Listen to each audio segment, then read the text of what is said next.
Welcome back to Occult, Symbolism, and Pop Culture. I'm your host, Isaac Weishaupt. Today we're going to talk about Wizard of Oz for our 4th episode. That's right.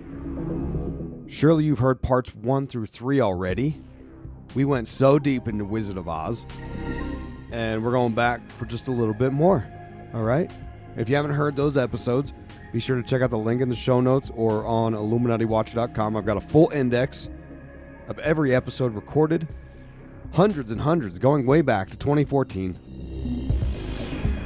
Today we're headed back to Oz. This time we're talking about a cult classic film from the 80s called Return to Oz. We're talking about the occultists behind this film, and the making of the film, the sinister truth of MKULTRA, hidden in plain sight.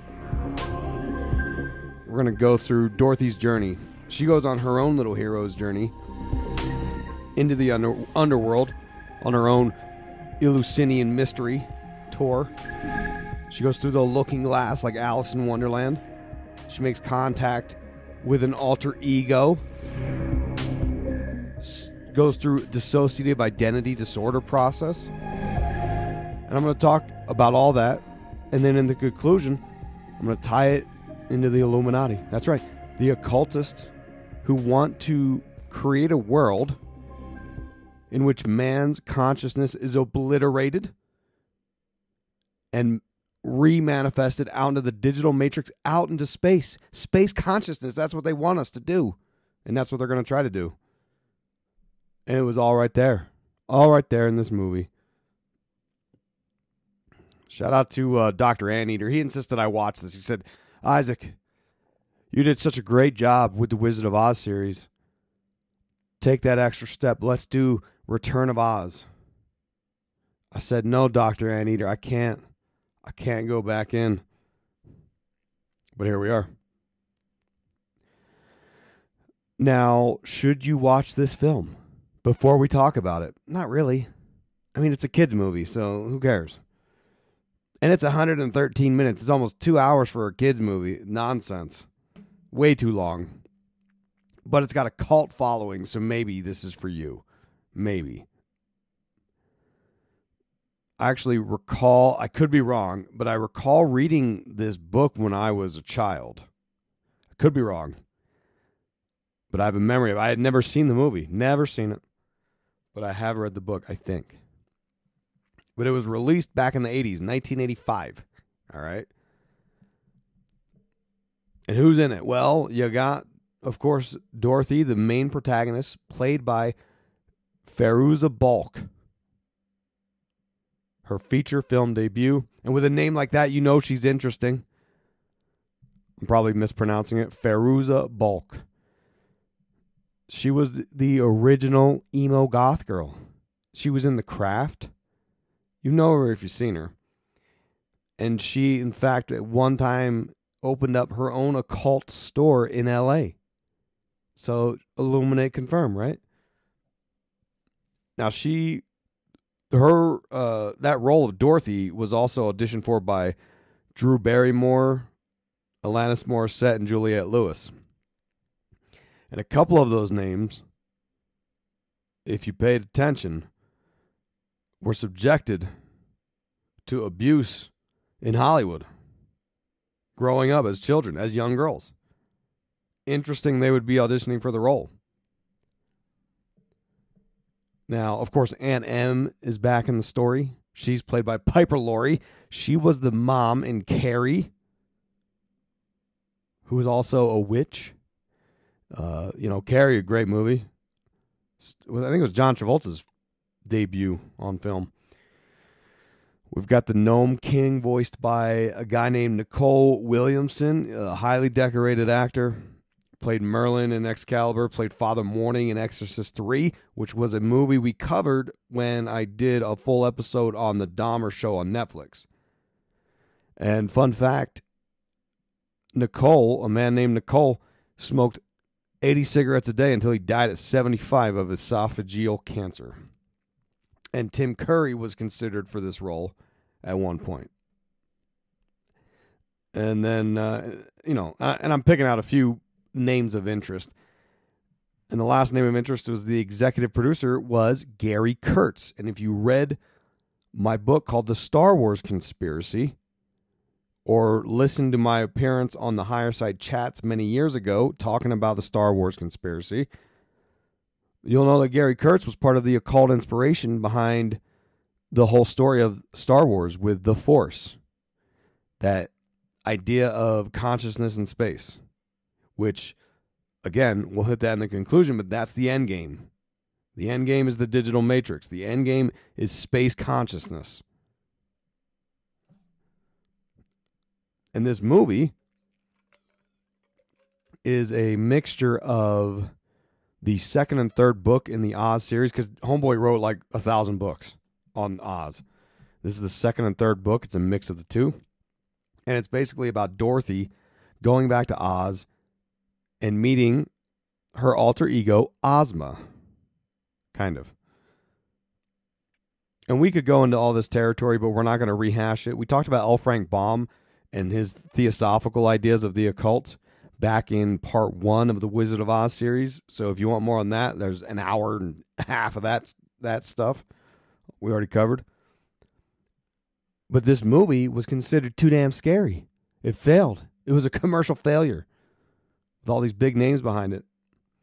Still failed because it was too scary.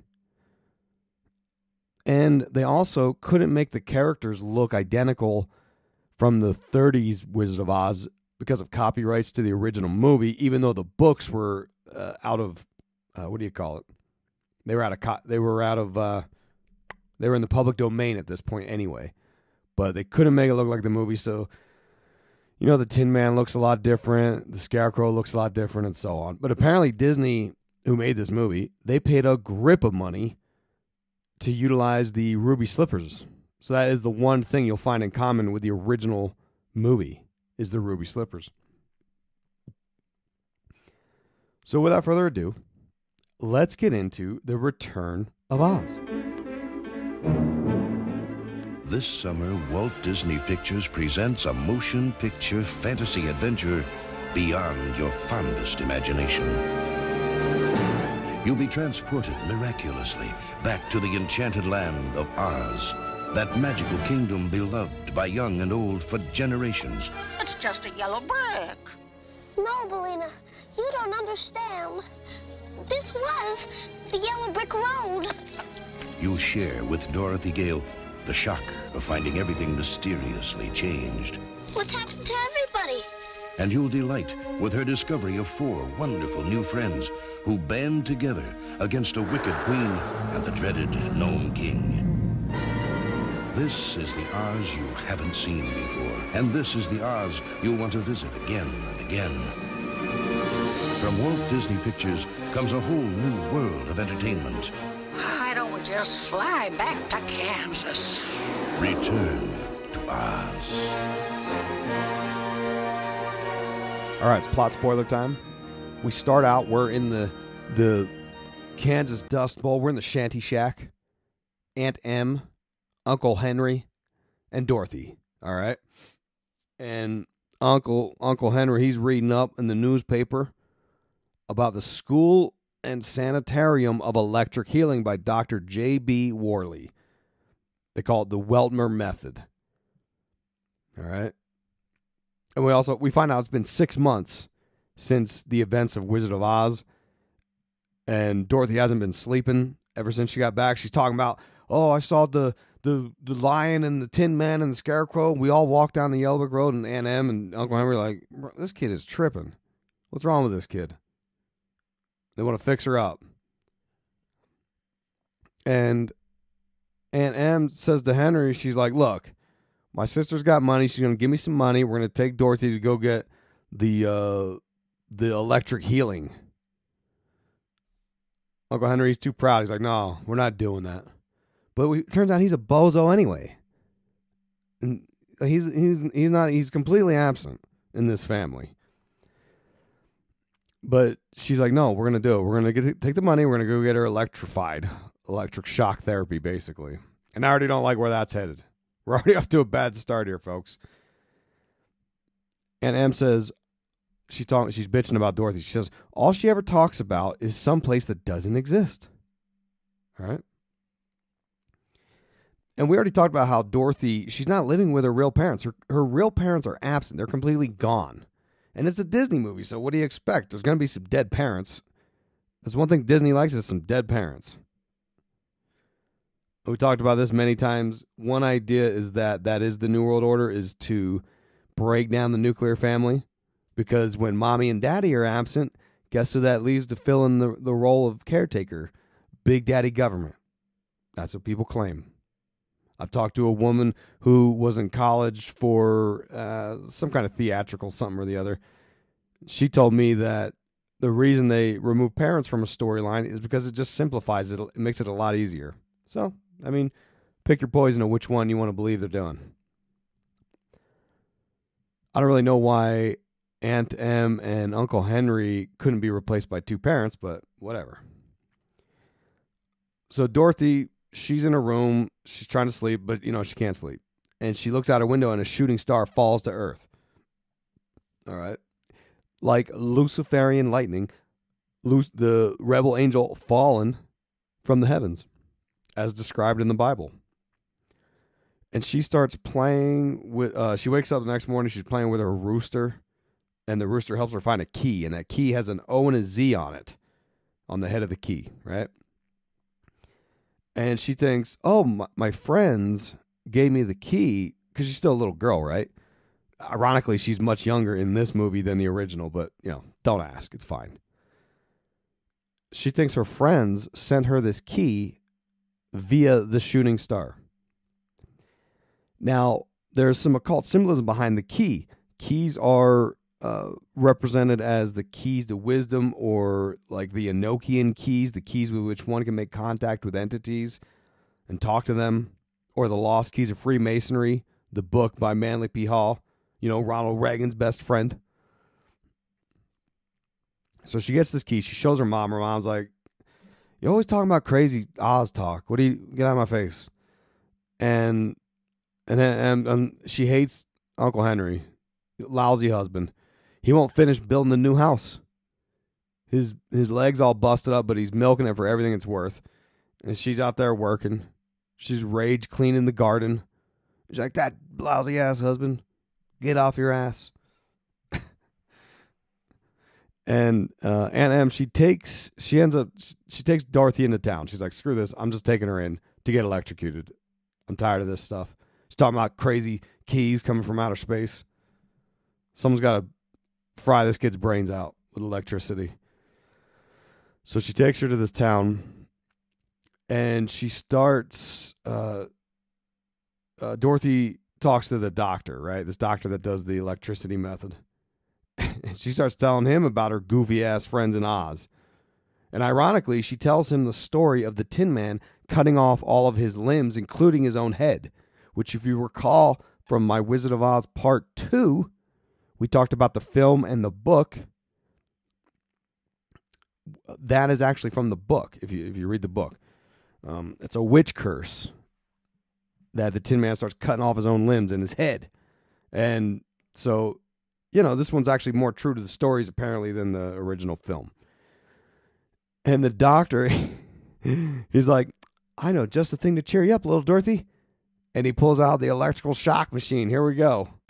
Well, I think I know just the thing to cheer Dorothy up. This electrical marvel will make it possible for you to sleep again. And it will also get rid of all those bad waking dreams that you've been telling me about.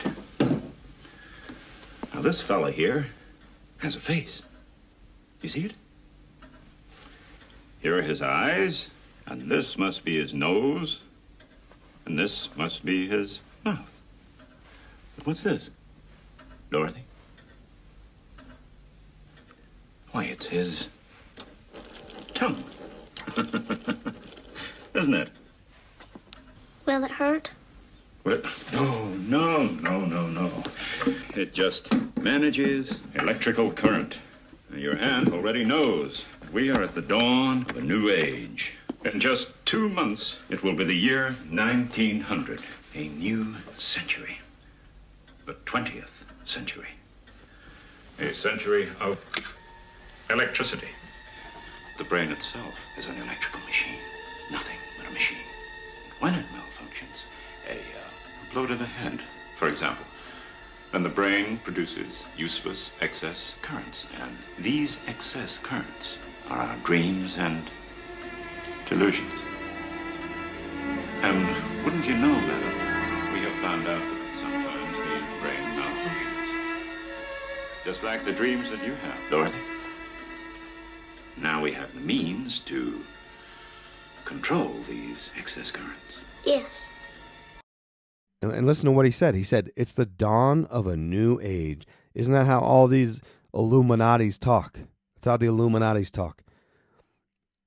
And this is very much, he says, the brain is just an electrical machine, because that's what scientists do. They reduce all of humanity down to inputs and outputs. All right? That's why when I sell T-shirts that the back say these nerds are going to kill us, I mean it. They have a very simplistic way of looking at life. They don't appreciate the human spirit. And this doctor is no different. He's very much like John C. Lilly, who thinks the mind is just a biocomputer. And we're going to cover that in depth in the conclusion. That's right, the guy who was humping dolphins and snorting ketamine in isolation tanks to make contact with entities in another dimension. And he was studying all that stuff at the National Institute of Health, by the way, in the 1950s. Right? That NIH boy, they're into some wild stuff.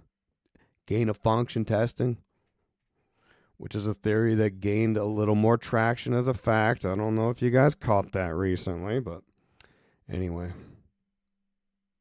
So anyway, okay, so Dorothy, she's looking at this electrical machine. And we get a glimpse of her, like a blonde doppelganger of her, sort of thing. And I'm going to put all these images on my Instagram, and I'll put them on the video and stuff too. But yeah, she sees this blonde doppelganger sort of version. And I'm going to talk about this on another show, but I finished all of the Twin Peaks series, movie and the 3 seasons. I'm working on the books right now. I'm almost done reading The Diary of Laura Palmer. I've got a bunch of different theories going on in my mind about what's going on in this story. Please don't send. I got a bunch of links from people. I'm not actually consuming any theories of Twin Peaks until I'm done reading the books. I want to evolve this theory I've got in my head. And hopefully it's something new. Maybe it's not. A lot of people theorize about Twin Peaks, but it has something to do with duality natures, dissociative identity disorder, maybe doppelgangers, other dimensions, making contact, and sex magic, right? Sex magic is the secret behind all occult practices. I think it's all there. But again, there's a lot to unpack. That whole series is burned into my brain. So anyway, more to come on that. Stay subscribed to the show, folks. Oh, and also, I'm going to enable, the way you get this show ad-free and all the bonus shows. I give a bonus show out every month, 160 and counting. You can support at patreon.com/Illuminati Watcher. And you get the show ad-free, all the bonus shows, all the great things. I'm going to enable Apple Podcast Premium subscription because a lot of people like that. It's an easy way to get the ad-free version of the show and all the bonus episodes. But that's going to take a lot of work on the back end for me. But I'm going to enable it, and over time, I'll sort of populate the older episodes as they go. I'm also trying to work out an issue I've got with the early access with my podcast host. So for now, it might not be early access. It might be in a couple weeks. I don't know. I'll do a big announcement, but I will be enabling that here soon. And I'm also going to have to charge a higher amount. Apple takes like half the freaking money. Whatever. So I'm going to have to raise. So it's going to be more expensive than Patreon, unfortunately. But anyways, I I'm going to work on that here soon. So get ready for that.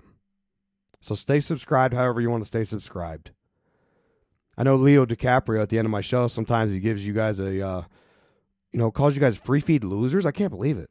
Oh, it's so rude. Okay, anyway. So Aunt Em, she drops Dorothy off. She's like, here, go get electrocuted. And then she dips. What the hell? What's wrong with this lady? That's what happens when you don't have your real parents. They don't care. And Dorothy, she's strapped down to the table.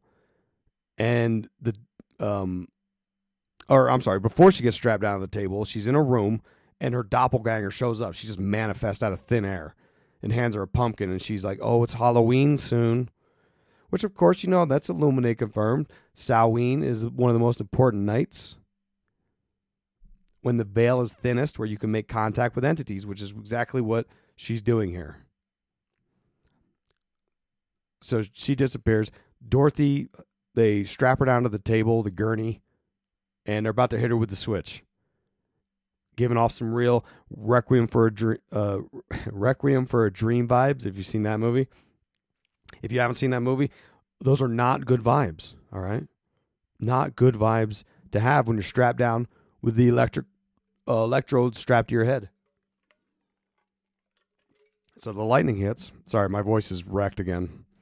So the lightning hits right when they're about to hit the switch, and the power goes out just in time, right?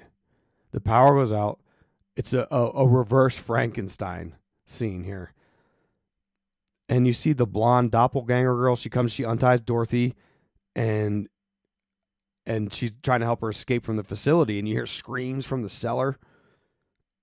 And she tells her, oh, those are some of the damaged patients that they stockpile them down the cellar. What the? This is a kid's movie. And you wonder why it's so dark. We're going to tell you why it's so dark in the conclusion. So Dorothy and Blondie, they escape this institute. Dorothy ends up in a crate. She's floating out in the ocean. Don't ask. She takes a little nap. She wakes up. And her rooster from the farm, the one that gave her the key, Belina, she's in the crate with her. And they end up in the desert. Okay? And again, this film is actually more like the books than the original film. Because I read the original. I only read the first book. I didn't read the sequels, right? But in the original book, there's a desert realm surrounding Oz. That's why Oz had to take a hot air balloon in. All right? So anyways, she ends up getting past the desert and getting into Oz again. And there's a bunch of rocks watching her as she's doing this. And they're reporting to this nefarious rock overlord that we find out is the Gnome King. All right? But for now, there's something really wrong in Oz. Okay? Dorothy, she gets there and she's like, man, something's a little off. She finds her old house, the one that landed on the witch. But like, where are the Munchkins? And the yellow brick road's all busted up. But she follows it. She gets to the Emerald City. But the Emerald City's all jacked up. Everyone's made of stone. The whole town is falling apart. Nobody around. Even the Tin Man and the Lion, she finds them. They're made of stone. Then here comes the bad guys, the Wheelers. Okay? It's a bunch of creepers. And then their hands and their feet are made of wheels. Like a bunch of rollerbladers. Right? And but Dorothy, she's got that key, remember? So she has the key. She opens the door, and she's hiding from the Wheelers now.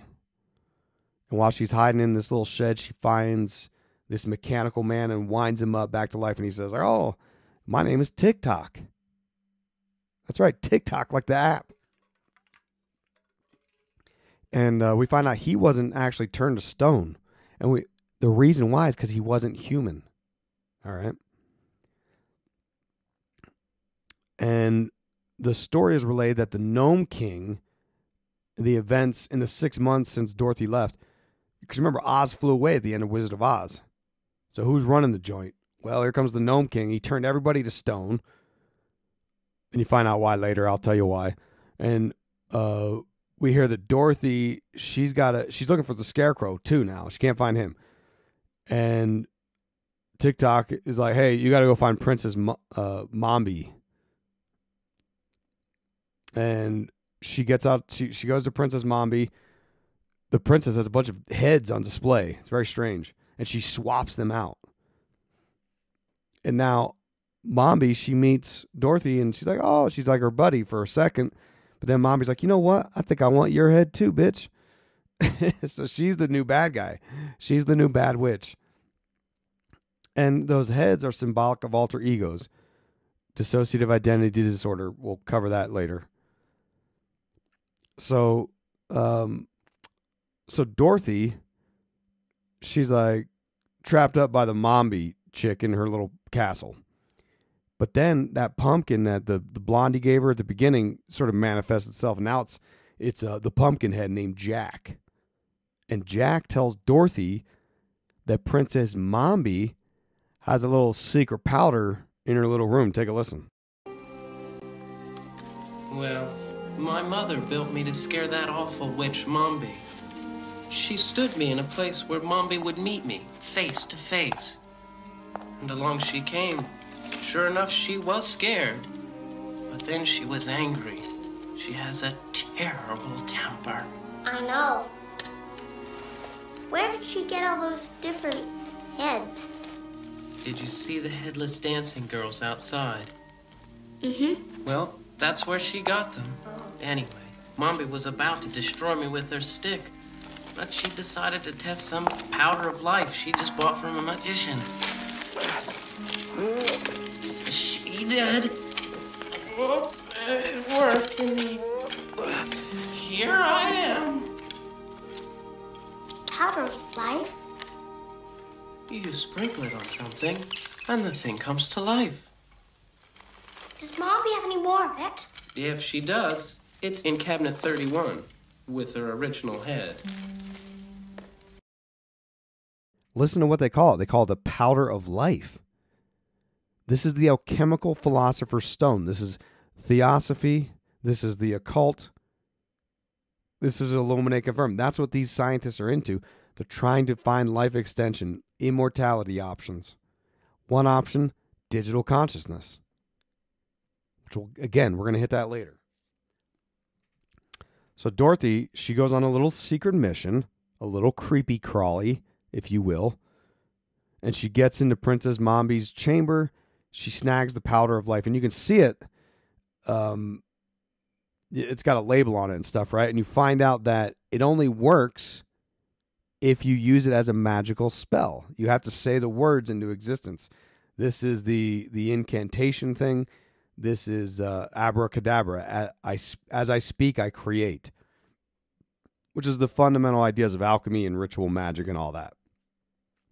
In the label, it says, Wiat, Tiat, Piat. Right? Some nonsensical words. But it's an incantation regardless. You have to sprinkle the powder, boom, say the words. So she gets the powder, she animates some moose heads. She grabs TikTok, she grabs Jack the pumpkin head, and she's like, let's go. They head to the Gnome King's mountain. Right? So they get to the mountain, and the Gnome King, of course, is this nefarious voice you hear throughout the movie. The voice that the rocks are talking to. Smelling what the rock is cooking. And the rocks, they're all watching this whole thing go down. And they're snitching the whole time to the Gnome King, the whole time. And the Gnome King shows up. And he asks what Dorothy and the crew, what they want. And Dorothy's like, look, I just want the scarecrow. And the Gnome King's like, listen up, bitch. People have been stealing all my emeralds. People are going underground in my mountain, stealing all my gems, all my emeralds to make the Emerald City all these years. And that's why I had to punish them. So I froze up the whole city. And guess what? You're next. And he swallows her up and sends her underground. That's right. Just like Alice in Wonderland, she's falling down the rabbit hole to learn her lesson. And what's interesting here is that the Gnome King previously had eaten up the scarecrow as well, because he thought the scarecrow had stolen some of the emeralds. But I didn't understand why the Tin Man and the Lion got off so easy. They just turned to stone. They don't really explain it. It's probably in the books. Well, when Dorothy and the crew are all underground, there's an interesting shot where you can see that TikTok, this mechanical entity, he has a base, sort of. It's hard to explain.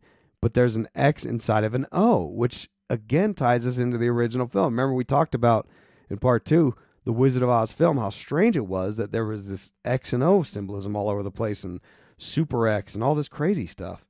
Right? So the Gnome King, he says, all right, listen up. Now that you're underground, I'm going to teach you a lesson. You got 3 chances to win this game, and if you win, you can turn all these objects into, you can animate all of them or do whatever it is you want. But if you lose, you turn into an ornament, and you stay here forever. All right? And the idea is that if they win, they can get the Scarecrow back. Well, they have to go inside of a cave to play the game. All right. Again, more ideas of inner sanctum, maybe even Plato's cave. You could apply that analogy here of questioning what is reality. The shadows on the cave. The moose, it goes in there first, fails. TikTok, it goes in there next, fails. And the whole time this is happening, it's kind of interesting because they show the Gnome King, and he looks very much like the pagan Holly King from the pagan version of Christmas. And guess what? He's also got Dorothy's ruby slippers on, right? So he's kind of looking like a pimp right now. He's looking like more like a queen, baby. And so the Gnome King's like, all right, Dorothy, everyone else couldn't get it together. It's your turn to get in there. So she goes in the cave, and we find out TikTok, he hasn't been turned into an ornament yet. He's actually still alive. He's got one more guess. And he sheds a little tear. He's like, look, I'm about to die because I'm about to get my 3rd guess wrong. I want you to watch me get this 3rd guess, and you can use that information for you to make the correct guess. And so she basically does it. Oh, I lost my spot in the notes here. We're flailing around. Oh yeah, okay. So he's like, I want you to figure it out, Dorothy. So Dorothy, she watches TikTok die, and then it doesn't really matter anyway. She ends up using her intuition to guide herself to the correct object to win the game. And it turns out to be an emerald. And she gets Scarecrow, and she's like, okay, all the green ornaments are former inhabitants of Oz. So they go try to wake up all the people of Oz. But then the Gnome King's getting pissed now. He's like, no one was supposed to win this game. It was a trick. They were supposed to lose. So he starts eating up all these people, right? But he accidentally eats an egg. Because remember, the rooster's involved with all this. The rooster's hanging out. And he says, the eggs are poison. And he starts crumbling, and he dies. This is back when eggs were cheap, too. But he's like, no, I can't eat the egg. And he dies. And Dorothy snatches up the slippers. She gets out of the mountain before it crumbles down completely. All of Emerald City actually rebuilds itself. They give her a big parade, and they're like, we want you to be the Queen of Oz. She's like, look, I can't do that. I got to go back to Kansas. I wish I could be in both places. Dun, dun, dun. Foreshadowing. You're the best friends anyone's ever had. I've got to go back.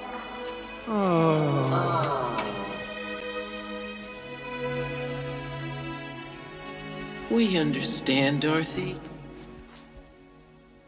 Do you? I wish I could be in both places at the same time. Ah, look! Behind you in the mirror.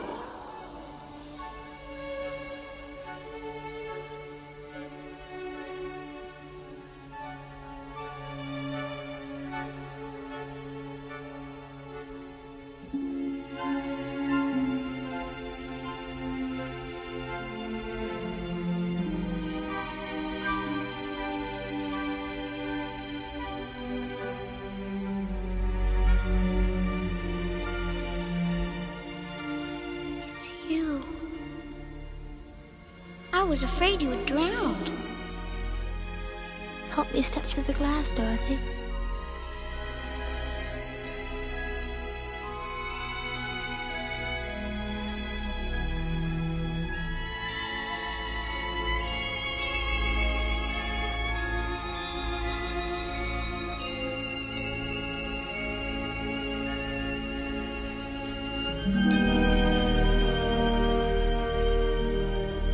You're so beautiful.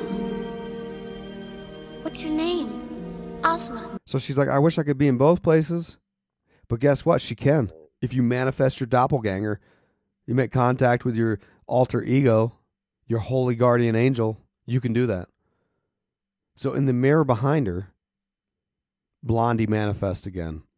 It's Dorothy's doppelganger, and she reaches through the looking glass with Dorothy's help to break on through to the other side. Dorothy reaches into the abyss and brings her back in, and she says, my name is Ozma, my father is Oz. Whatever, right? And, all's well that ends well, and then Dorothy wakes up. She's in Kansas. Back in Kansas. She's in some kind of like swamp hell. But they show her with her one eye. Her all-seeing eye is opened now. A green eye, an emerald eye at that. Which is, maybe that's why they chose her. Maybe she had the greenest eyes. Which I remember reading about the woman who plays Dorothy, and I think that was what her name, she's Persian. And her real name has something to do with green eyes. Anyway. We find out that the clinic had burned to the ground from the lightning strike, and the doctor died trying to save his machines. Likely story. And then she ends up going home. She is in her room, and she looks in the mirror at home, and she sees Blondie, Ozma, her alter ego, in the mirror. And her mom's coming up to talk to her, and she's like, "Oh, there's my alter ego, crazy alter living in the mirror."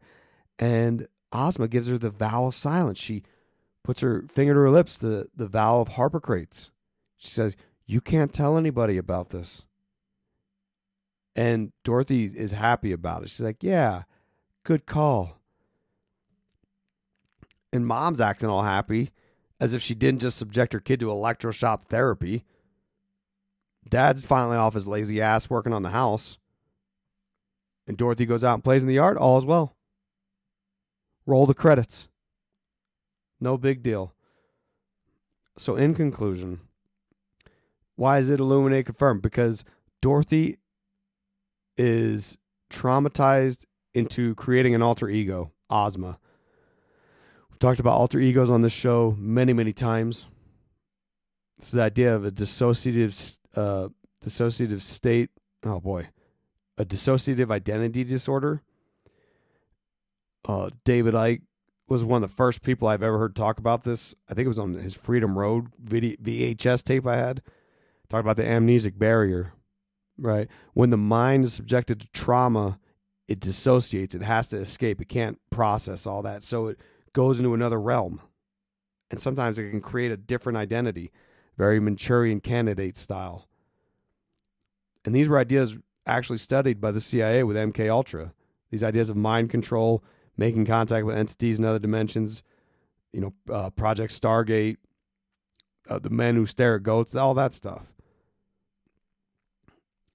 Even the Gateway Project was looking at stuff like this, about training the different hemispheres of the mind.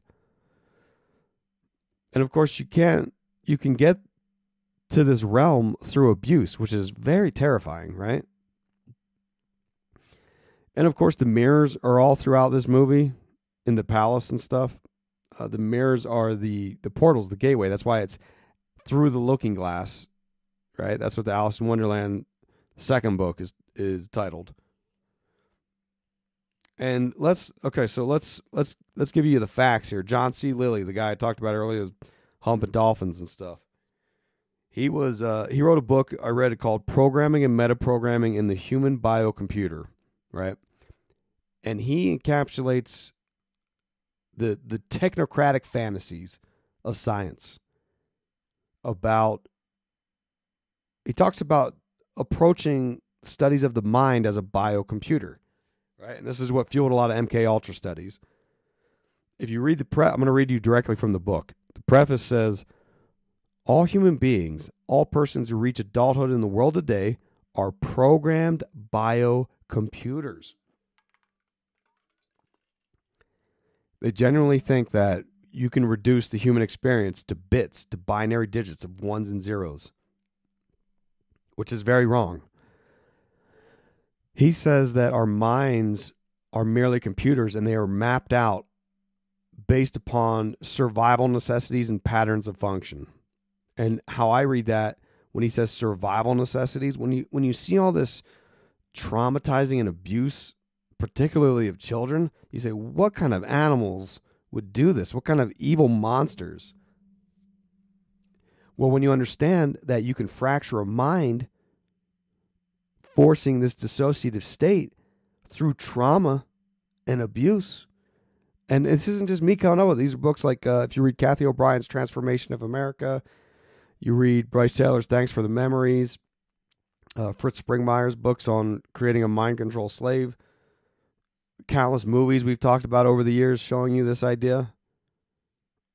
It seems that this is a real thing. Is it happening and who is doing it? I don't have those answers. I'm very sorry.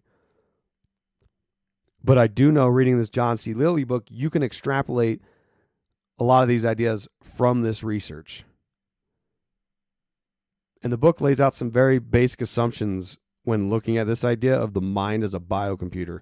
I'm going to read to you from the one section.